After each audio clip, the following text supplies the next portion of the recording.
sarana yang terlihat itu terus berlanjut ya. Pada zaman Yosua misalnya dengan apa? Wujudnya apa? Tabut perjanjian. 2 kali umat mengalami pimpinan Allah dan kuasa Allah melalui sarana yang kelihatan itu. Yang pertama, ketika mereka harus menyeberangi Sungai Yordan, ya, dicatat di Yosua 3-4. Lalu kemudian rupanya air itu pasang tinggi dan nggak mungkin diseberangi. Lalu apa yang dilakukan? Imam membawa tabut perjanjian berdiri di sungai itu, gitu. Lalu sungai itu berhenti mengalir, terpisah di tengah, dan mereka bisa menyeberangi sungai dengan selamat. Ya, itu kejadian yang pertama. Kejadian yang kedua lebih dramatis lagi, ketika mereka merubuhkan tembok Yeriko. Ya, di pasal 7.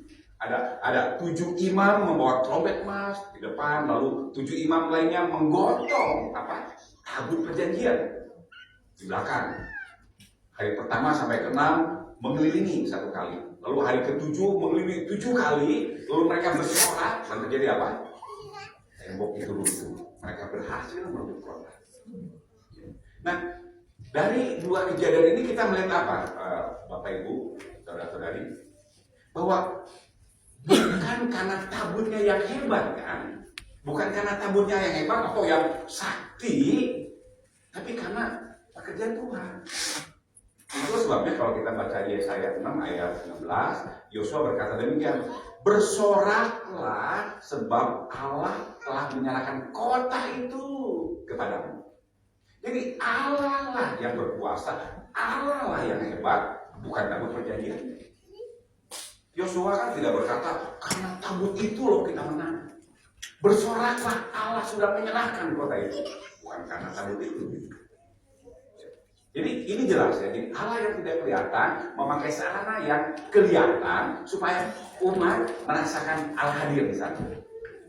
Nah, tetapi kalau kita membaca bacaan kita tadi 1 Samuel pasal 4, ada perubahan drastis di sini. Ada pembalikan yang radikal di sini, sarana yang Allah pakai untuk menyatakan kehadirannya, kemudian dianggap sebagai Allah sendiri. Itu sarana Allah loh menyatakan kehadirannya. Lah kok sekarang dipakai atau dianggap sebagai Allah sendiri gitu loh. Kan bacaan kita ini ceritanya begini. Israel kan berperang melawan bangsa Filistin. Kalah. Mereka kalah. Lalu kemudian mereka mengevaluasi, kok bisa kalah ya? Kemudian mereka berpikir, karena tidak membawa tabut perjanjian itu loh. Tabut itu tidak dibawa, makanya kita kalah gitu loh. Lalu kemudian mereka berperang lagi dengan membawa tabut perjanjian. Apa yang terjadi? Kalah lagi. Kalah lagi sampai dikatakan berapa banyak tuh yang meninggal dunia. Kenapa demikian? Karena rupanya Allah mau menunjukkan bukan tabut itu loh yang membawa kemenangan. Itu hanya sarana. Tabut itu hanya sarana Allah menyatakan bahwa Allah yang tidak terlihat itu memelihara mereka.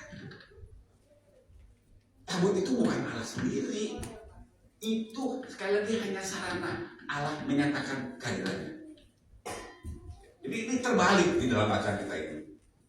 Nah, ternyata pola ini ya, ketika sarana Allah menyatakan kasih dan kuasanya makin lebih dipentingkan dari Allah sendiri, itu kerap terjadi dalam kehidupan kita sekarang.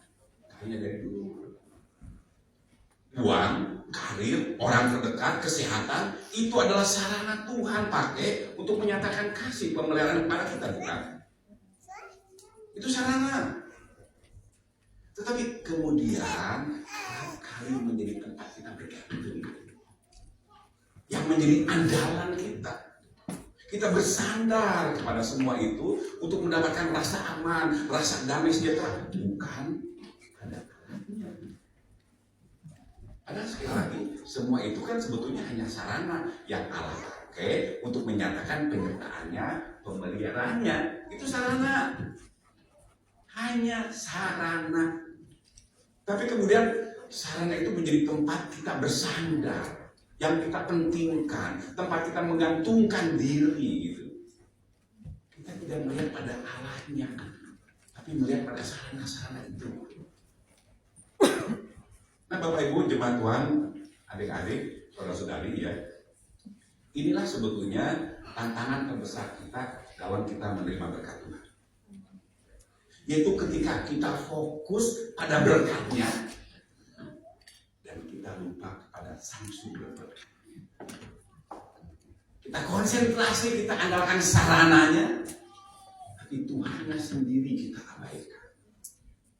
Pertanyaannya, bagaimana sih kita tahunya bahwa kita sudah bergeser nih, iman kita sudah bergeser dari Tuhan sendiri kepada sarana yang Tuhan pakai? Dari mana kita tahu bahwa saya ini sudah bergeser nih, bukan lagi fokus kepada Tuhan tapi pada sarana-sarananya? Ada 3 cara. Yang pertama, periksa waktu kita khawatir, waktu kita takut. Apa sih yang kita takutkan? Apa sih yang kita khawatirkan? Jelasnya begini ya.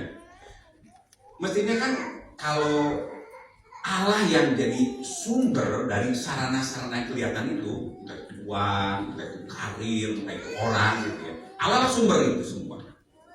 Nah, selama Allah itu ada, maka harusnya kita tetap merasa aman, bukan?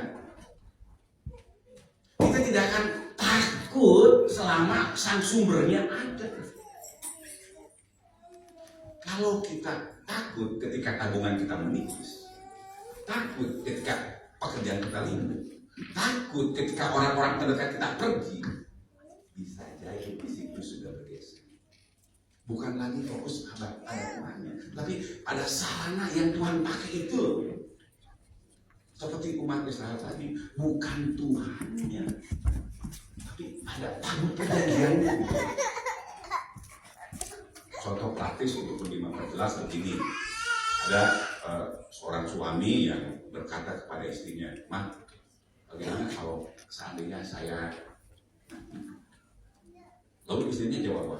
"Ya nggak apa-apa, asal mobil rumah beres, tabungan ada, kendaraan ada, nggak apa-apa."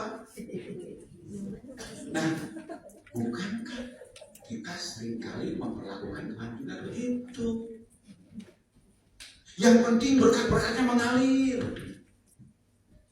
Tuhannya sendiri nggak ada, yang nggak apa-apa. Jadi di sini jemaat Tuhan, masalahnya kita tidak takut kehilangan Tuhan, sang sumber berkat, tapi takut kehilangan sarana-sarana yang Tuhan pakai menyatakan berkat dan kebenarannya. Dalam konteks gereja misalnya ya, gedung ibadah itu sarana loh. Kalau jemaat takut kehilangan itu, jangan-jangan kita sudah bergeser mempertuhan gedung gereja gitu. Itu yang pertama. Jadi ketika kita khawatir, takut, apa sih yang kita khawatir? Selama Allahnya ada, harusnya kita nggak khawatir, karena sumbernya ada. Tapi kalau sarana-sarana itu hilang, kalau kita khawatir, kita sudah bergeser. Yang kedua, kita bisa tahu adalah adanya kesenjangan Allah yang kita akui, Allah yang kita imani, Allah yang kita percayai, confession God, dengan Allah yang fungsional. Kita percaya God is good. Oh, percaya. Kita percaya Allah memelihara kita, menjaga kita, Allah adalah kasih, percaya. Tapi apakah itu juga nyata dalam kehidupan kita sehari-hari? Ada satu cerita, ada seorang istri, suaminya tiba-tiba terkena kanker ganas. Anaknya 2 masih kecil-kecil, lalu ia datang kepada pendetanya dan konseling. Lalu pendetanya membacakan Filipi 4 ayat 13. Segala perkara dapat ditanggung di dalam Dia, dalam Kristus, yang memberi kekuatan kepada kita. Jangan salah, Paulus menulis surat Filipi ketika ia penjara, dan tidak lama kematian akan menghampirinya.